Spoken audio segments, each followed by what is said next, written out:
Queridos oyentes, amigos de Radio San Giovanni, la radio eucarística, les habla María Dolores López Vera desde España. Qué alegría poder compartir de nuevo este pequeño espacio. Gracias por darle play a este momento que compartimos juntos. Hoy comenzamos con el capítulo 5 del libro primero de Mística Ciudad de Dios. En el principio, antes de que existiera el tiempo, ya en la mente de Dios brillaba una historia, la del amor que un día se haría carne. Cuando todo era silencio y eternidad, el Creador pensó en un rostro, en una madre, en un corazón humano donde habitaría su divinidad. Allí comenzó todo: Cristo y María, el Hijo y la Madre, el centro de su pensamiento, el primer latido de su plan eterno. Desde entonces el universo entero se ordenó alrededor de ese misterio. Dios hecho hombre por amor y una mujer que con su sí abrió la puerta para que el infinito entrara en el mundo. Capítulo 5. Leo textualmente el título: de las inteligencias que me dio el Altísimo de la Escritura Sagrada, en confirmación del capítulo precedente. Son el octavo de los Proverbios. Bien, comenzamos haciendo un resumen, explicación de todo el capítulo. Desde antes de que existiera el tiempo, como ya he dicho anteriormente, cuando nada había fuera de Dios, la sabiduría eterna, el Verbo Divino, estaba junto al Padre. Y en su mente infinita ya se dibujaba el plan de toda la creación. Pero ese plan no comenzaba por las estrellas ni por los ángeles, sino por Cristo y su Madre, centro de todas las obras de Dios. Cuando el libro de los Proverbios dice «El Señor me poseyó en el principio de sus caminos», no habla de un inicio temporal, sino del principio del amor divino, del primer pensamiento del corazón de Dios. En ese principio, antes de cualquier criatura, Dios decretó que su Hijo eterno se haría hombre y que esa humanidad vendría al mundo por medio de una mujer, la Virgen María. Ella fue, por tanto, prevista y amada desde la eternidad, poseída por Dios como su propiedad exclusiva, elegida para darle carne a su Verbo y convertirse en la Madre del Redentor. Antes de que existieran los abismos, los montes o los cielos, ya estaban en la mente de Dios el Hijo y la Madre, como modelo y medida de toda la creación. Cristo sería el camino por el que los hombres llegarían al Padre. María sería la puerta por la que Dios entraría al mundo. El orden divino, perfecto y eterno comienza en ellos. De Cristo brota toda la gracia y por María se comunica a las criaturas. En ese orden descendente, la fuente cristalina del amor divino fluye primero hacia la humanidad del Verbo y de él pasa inmediatamente a su madre, colmándola de todos los dones posibles. Así, la Virgen María fue la primera en la intención de Dios y la más llena de su luz, inferior solo a Cristo, pero superior a todas las criaturas, visibles e invisibles. Repito, María, la Virgen María, fue la primera en la intención de Dios, la más llena de su luz, inferior solo a Cristo, pero superior a todas las criaturas visibles e invisibles. Madre Ágreda, en este capítulo, hace mención a los montes. Los montes es una metáfora que se refiere a los grandes santos. También habla de collados. Los collados es una metáfora que indica que son los coros angélicos. Pues dice que antes de los montes y de los collados fueron concebidos el Dios hombre y la Virgen María. En ellos, la distancia infinita entre el Creador y lo creado se hizo abrazo. Por eso, también hace referencia al Salmo 8 de David, decía: ¿qué es el hombre para que te acuerdes de él? La respuesta está aquí. Ese hombre es Cristo, coronado de gloria y honra, verdadero Dios y verdadero hombre, y junto a él una mujer, María, la Virgen María, que participa de su dignidad como reina de toda criatura. En este capítulo también aparece el misterio de la encarnación. Lo eterno se hizo pequeño. La divinidad se recogió en la humanidad. Primero en el vientre purísimo de María, después en la humildad de la Eucaristía y finalmente en el corazón de los hombres. El infinito se dejó tocar y el inmenso se dejó contener. Cuando también en el capítulo 5 aparece la expresión pesaba las fuentes de las aguas, en el Antiguo Testamento, Madre Ágreda explica que Dios distribuía los dones de la gracia y la gloria. Pero el mar entero de la divinidad fue dado primero al Verbo hecho carne y de él hacia su madre, fuente segunda y canal de toda gracia.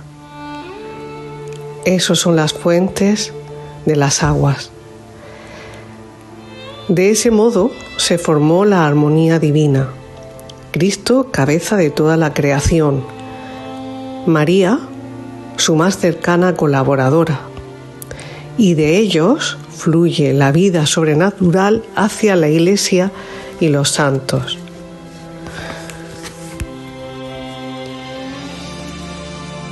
El hombre fue coronado porque su cabeza, que es Cristo, mereció esa corona.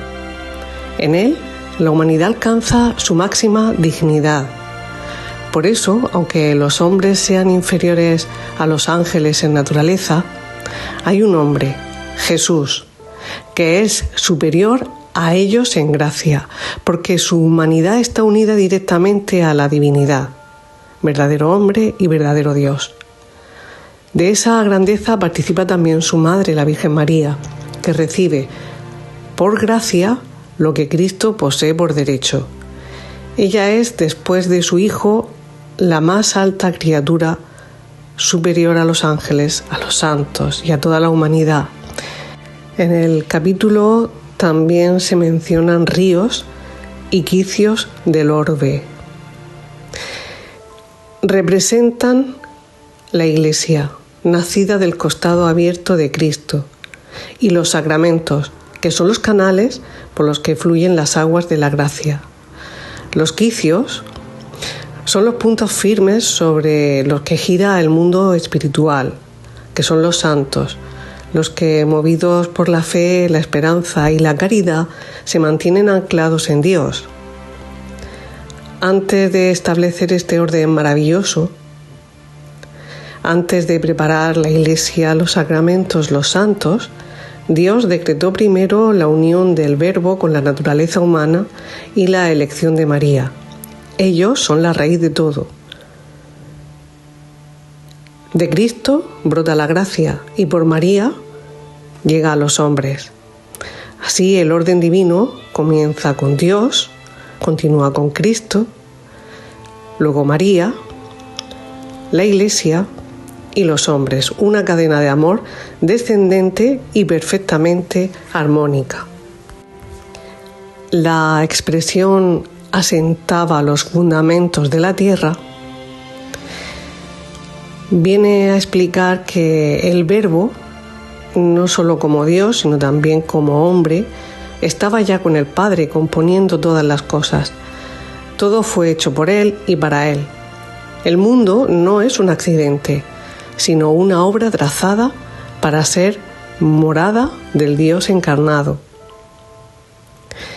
Posteriormente hay una expresión que dice: y me alegraba todos los días jugando en su presencia. Madre Ágreda nos explica que el Verbo eterno contempla los siglos como un juego sagrado, no por frivolidad, sino por gozo creador. Ve la historia de los hombres, sus días breves y frágiles, y se alegra de poder estar con nosotros. Se recrea en la idea de hacerse uno de nosotros, de vivir y morir por amor, de mirar a los justos y, sobre todo, de tomar vida a través de la Virgen María, su obra más pura y amada. Y así concluye: mis delicias son estar con los hijos de los hombres. Esta frase revela el corazón mismo de Dios. Su felicidad no consiste en permanecer lejos, sino estar con nosotros, en compartir nuestra vida, levantar al pobre del polvo, unirse al humilde y redimir con ternura lo que el pecado ha destruido. Su alegría es amar, servir y, sobre todo, salvar. Ante tanta grandeza, la autora se queda sobrecogida. Se asombra de que un Dios eterno e inmutable mire con tanto amor a una criatura tan pequeña y débil, y que lo haga no por necesidad, sino por puro deseo de compartir su felicidad. Pero Madre Ágreda también se entristece, lamenta la ceguera de los hombres, que no reconocen cuánto tiempo antes los había amado Dios. Desde el principio de los tiempos, dice: Dios conoció y ordenó todas sus obras. Nada escapó a su mirada: los cielos y las estrellas, las fuerzas de la naturaleza, los pensamientos de los hombres. Todo fue pensado, todo fue pesado, todo fue medido y dispuesto con sabiduría perfecta. No solo en lo visible, sino también en los misterios ocultos que esas realidades significan. Porque el universo entero es reflejo del amor de Dios. Desde el abismo de lo divino se inclinó hacia el hombre y le dio a Cristo y a María como prueba de su amor infinito. Bien, para ir finalizando este capítulo, podemos resumir que antes de toda historia, Dios soñó con Cristo y María. Ellos son el principio y el fin, el modelo y la causa de todo lo creado. En Cristo, Dios se hace visible. En María, la humanidad se hace digna de recibirlo. Y todo el universo, ángeles, santos, cielos, tierra, encuentra su sentido en ese encuentro eterno del amor con su criatura. Madre Ágreda se maravilla de que un Dios tan inmenso, tan poderoso, haya querido amar a una criatura tan limitada y frágil como somos nosotros los hombres. Entre la grandeza infinita de Dios y la pequeñez del ser humano hay una distancia imposible de medir. Sin embargo, el amor divino tiende un puente entre ambos extremos. Y no solo se trata de amor hacia algo pequeño, sino hacia algo ingrato. La humanidad que tantas veces olvida, rechaza o ignora a su Creador. Esta es la paradoja que a Madre Ágreda la deja triste, pero también a todos los que creemos y tenemos fe. Dios ama lo que no merece. Y así llegamos al final de este episodio. Gracias por acompañarme, por estar al otro lado, por regalarme un rato de vuestro tiempo y atención. Ojalá algo de lo que escuchaste hoy te inspire, os haga pensar y os llegue sobre todo al corazón. Nos escuchamos en el próximo programa. Hasta entonces, que Dios os bendiga.